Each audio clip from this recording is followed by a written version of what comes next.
देखिए, भारत एक ऐसा मुल्क जो कि एक वक्त में अपने सेकुलर होने की वजह से मशहूर था, लेकिन मजहबी इंतहा पसंदी और दूसरी तरह की सियासी इंतहा पसंदी पिछले कई सालों में काफ़ी ज़्यादा देखने में आई है। कनाडा और इंडिया को ना इस टाइम पे अपने रिलेशंस नहीं ख़राब करनी चाहिए। एक वॉर दोबारा से शुरू हो जाएगी, ठीक है। आगे खत्े में इतने मसले चल रहे हैं ड्यू टू इक्वल राइट्स, तो उन्होंने उसी वजह से उनको ऐसे इस लिहाज से ट्रीट करेंगे जिस तरह उनका राइट्स हैं। तो आया कि इनके ताल्लुकात पहले तो बहुत ज़्यादा बेहतर थे, तो आया कि इन दो कंट्रीज़ को आपस में कोई लड़ा तो नहीं रहा। बिस्मिल्लाहिर्रहमानिर्रहीम। प्रोग्राम उठो पाकिस्तान के एक नए सेगमेंट के साथ आपका होस्ट हमजा साजिद राना हाजिर है। आज हम जो लोगों से जानेंगे, आपको जैसा पता है Canadian prime minister Justin Trudeau ने इंडिया पे इल्ज़ाम आयद किया कि जो एक सिख रहनुमा जो अपेरेंटली खालिस्तानी रहनुमा है, उनकी किलिंग हिंदुस्तान ने कराई है with the help of their agencies, और इसका इल्ज़ाम उन्होंने मोदी गवर्नमेंट पे लगाया।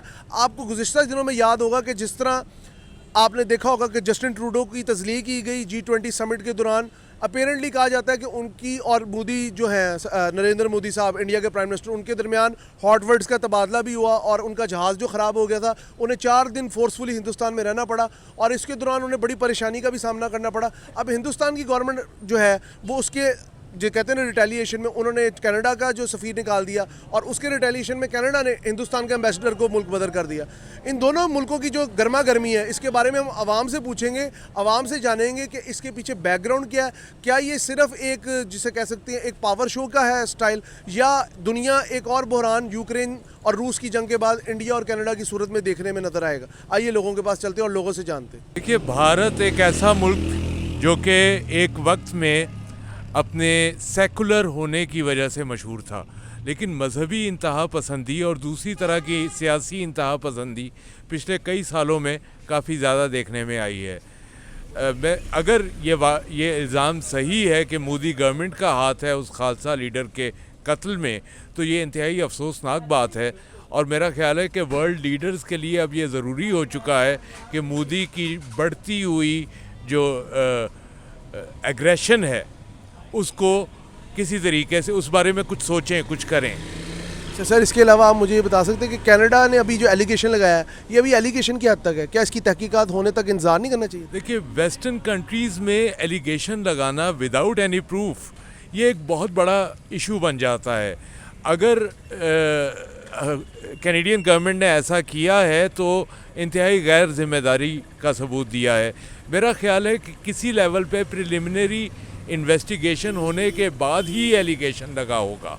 बिल्कुल, देखिए ये असल में ये सिख कम्युनिटी का भी राइट बनता है ये कि जिस तरह के अगर हम फिर देखें तो इस तरह कश्मीरियों का भी राइट बनता है सेल्फ डिटर्मिनेशन। बिल्कुल सही।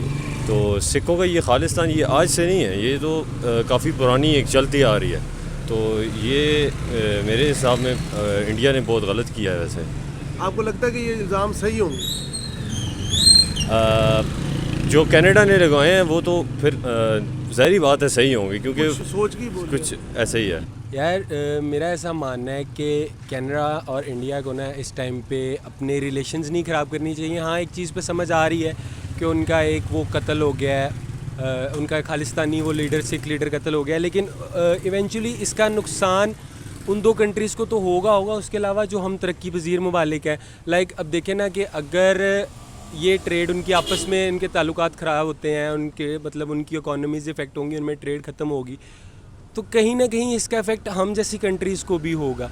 कहीं ना कहीं फ्लक्चुएशन जो मार्केट में आएगी उसका इफ़ेक्ट हमें भी होगा, और हमारे तो हालात पहले ही ऐसे हैं कि आपको पता है। सर ये जो आजकल मतलब चल रहा है वो कनाडा सिख वाला प्रॉब्लम, और सर इसको देखिए, अगर ये मतलब कोई छोटी बात नहीं है, आई थिंक सो कि ये बहुत बड़ा एक मसला है, ठीक है। क्योंकि ऐसा होना नहीं चाहिए था, एक वॉर दोबारा से शुरू हो जाएगी, ठीक है। आगे खत्े में इतने मसले चल रहे हैं, ठीक है, और यहाँ पे आगे हम दोबारा इस चीज़ के ऊपर भी अपना फंस गए हैं, ठीक है। तो ये सारी जो चीज़ें हैं ये तंग करेंगी। आपको क्या लगता है कनाडा की गवर्नमेंट सिर्फ एलिगेशन लगाई है, उनके पास सबूत भी होंगे? नहीं, अगर उन्होंने कुछ किया है तो सबूत के साथ किया होगा, या नहीं भी किया तो, लेकिन दूसरी बात ये है कि उनके एम्बेसडर्स को नहीं निकालना चाहिए था ये, हाँ ये नहीं करना चाहिए था, क्योंकि देखें एक की वजह से बाकी सब मामला ख़राब होंगे ऐसे ही। सिखों का आपको पता है इंडिया में रह के वो उनके पहले ही ख़राब हैं सिखों के, तो उसका वो फ़ायदा उठाना चाह रहे हैं पूरा।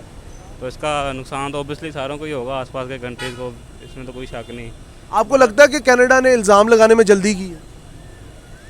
हाँ, एक किस्म की जल्दी की है। पहले इन्वेस्टिगेशन कर लेनी चाहिए थी उनको, बेहतर होता है। कि हमेशा जो वज़ीर-ए-आज़म डिसीजन लेता है ना, तो वो जल्दी नहीं करके लेता, वो किसी चीज़ के ऊपर लेता है। कोई प्राइम मिनिस्टर डिसीजन हो, हम प्राइम मिनिस्टर के डिसीजन को जल्दी नहीं कह सकते है ना, उसने किसी वजह से सिखों डिसीजन के हवाले से क्या कहेंगे, उनके साथ हो रही ज्यादती? सिखों के साथ ज़्यादती हो रही है, क्योंकि देखें एक मुल्क के अंदर, फॉरेन कंट्री के अंदर एक उनके लीडर की डेथ होना, इट्स मीन इसके पीछे कोई देयर इज़ सम रीज़न। तो ये टाइम के बाद जो कनाडा का डिसीजन है, इसका मेक श्योर हो जाएगा वाकई उनका डिसीजन बिल्कुल टू द पॉइंट है ना। तो आपको नहीं लगता कि दोनों मुल्कों के दरमियान इस सारे मामला से कोई एक तरह से इकोनॉमिक असर पड़ेगा, जिस तरह यूक्रेन रशिया वॉर की वजह से? एक्चुअली जो गरीब लोग होते हैं ना, तो वो जो अपने डिसीजन होते हैं ना, वो किसी प्रेशर की वजह से लेते हैं।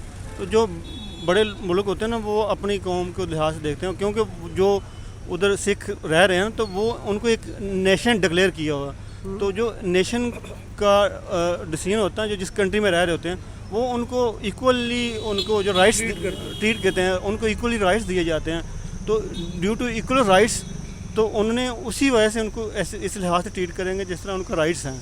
तो इस वजह से ये आप देख लीजिएगा, फॉर द टाइम बीइंग नहीं, for the long lasting time.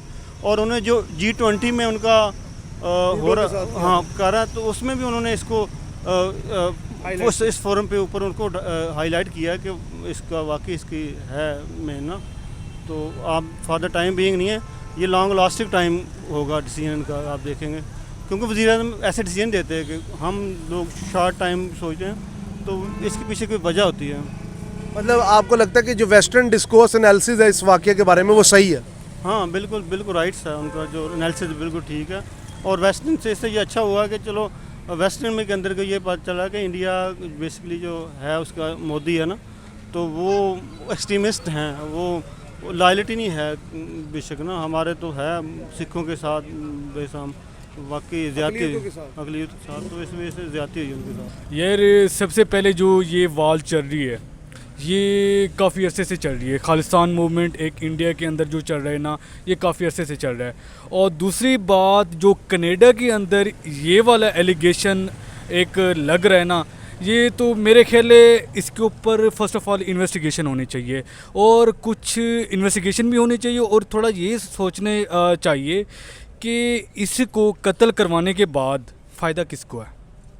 आया कि इसको इंडिया को फ़ायदा है या कनाडा को फ़ायदा है, या हो सकता है कि क्योंकि देखें ना, इंडिया भी एक इकोनॉमिकली एक स्ट्रांग कंट्री है, एक न्यूक्लियर कंट्री है।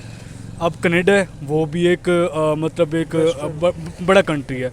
तो आया कि इनके ताल्लुकात पहले तो बहुत ज़्यादा बेहतर थे, तो आया कि इन दो कंट्रीज़ को आपस में कोई लड़ा तो नहीं रहा। क्योंकि देखें ना, कनाडा में सबसे ज़्यादा कौन कम्युनिटी है? सिख कम्युनिटी है। 60% कनाडा के अंदर कौन है? सिख हैं। और कनाडा की इकोनॉमी में, इसकी मतलब तरक्की में सबसे पहला हाथ किसका है? अब देखा जाए तो गोरे का हाथ नहीं है, कनाडा इसका सिख का हाथ है। तो आया कि इन दोनों को जो लड़वा रहा है, फ़ायदा किसको है? मैं ये नहीं इल्ज़ाम ठहरा रहा, मैं एलिगेशन नहीं लगा रहा इंडिया के ऊपर कि आया कि ये मोदी गवर्नमेंट का हाथ है या किसी और का। हो सकता है कि कोई और भी हो सकता है। तो मेन चीज़ ये है कि सबसे पहले इन्वेस्टिगेशन होनी चाहिए, और ये वाक़यात ये होते रहती हैं, ये वाक़यात होते रहते हैं, और ये दोनों बड़े कंट्रीज़ हैं, और इनको आपस में ताल्लुकात नहीं ख़राब करने चाहिए। इन दोनों ममालिक के ताल्लुकात ख़राब होंगे, अंदर अंदर पिसेगी कौन? अवाम पिसेगी। तो इनको आपस में एक जो एक फॉरेन रिलेशन है ना, इनको ये अपने खारजी ताल्लुकात नहीं, डिप्लोमेट्स नहीं निकालना चाहिए, और ताल्लुकात नहीं ख़राब करने चाहिए। इससे नुकसान किसका होगा? आपकी ट्रेड का होगा, आपकी एक्सपोर्ट का होगा, आपकी इकॉनमी का होगा, मतलब इंटरनेशनल लेवल पे। एक तो इन दोनों की वजह से देखें ना, अब कनाडा थ्रेट देगा इंडिया को, इंडिया थ्रेट देगा कनाडा को, कनाडा के भी ताल्लुक वाले कुछ कंट्री होंगे, इंडिया का भी कुछ, मतलब एक इंटरनेशनल, एक वर्ल्ड वार 3 की तरफ ये काम चला जाएगा, या ये एक प्रॉक्सी वार की तरफ चला जाएगा। मतलब आप डायरेक्ट आप इन्वॉल्व नहीं होंगे, डायरेक्ट आप नहीं लड़ोगे, आप इनडायरेक्ट लड़ोगे। लाइक आप उनका कोई ट्रेड में आप काम ख़राब कर दोगे, आप उनका कोई किसी मतलब टेक्नोलॉजी में आप काम ख़राब कर दोगे। तो ये एक वैसे भी आजकल एक इंटरनेशनल एक इन्फ्लेशन का एक मामला चल रहा है। तो मेरा नहीं ख्याल कि इनको ये स्टेप लेना चाहिए, इनको अपने एम्बेसडर निकालने चाहिए या नहीं, मतलब बिल्कुल भी नहीं निकालने चाहिए। मैं तो सबसे पहले ये कहूँगा कि उन्होंने सुना है कि सफ़ीर उसका निकाल दिया, उसका निकाल दिया। मुझे ये लगता है कि उन दोनों को ये चाहिए था कि पहले उन दोनों को केस एक कोर्ट में लेके जाते, उसको चीज़ को सुनते, उनको बताते कि ये चीज़ है। अगर उन दोनों के ख़िलाफ़ जो भी सबूत आता, कोई प्रूफ आता उनके बहस, उस प्रूफ के तहत फिर उस हिसाब से वो अपनी उसको आगे लेके चलते।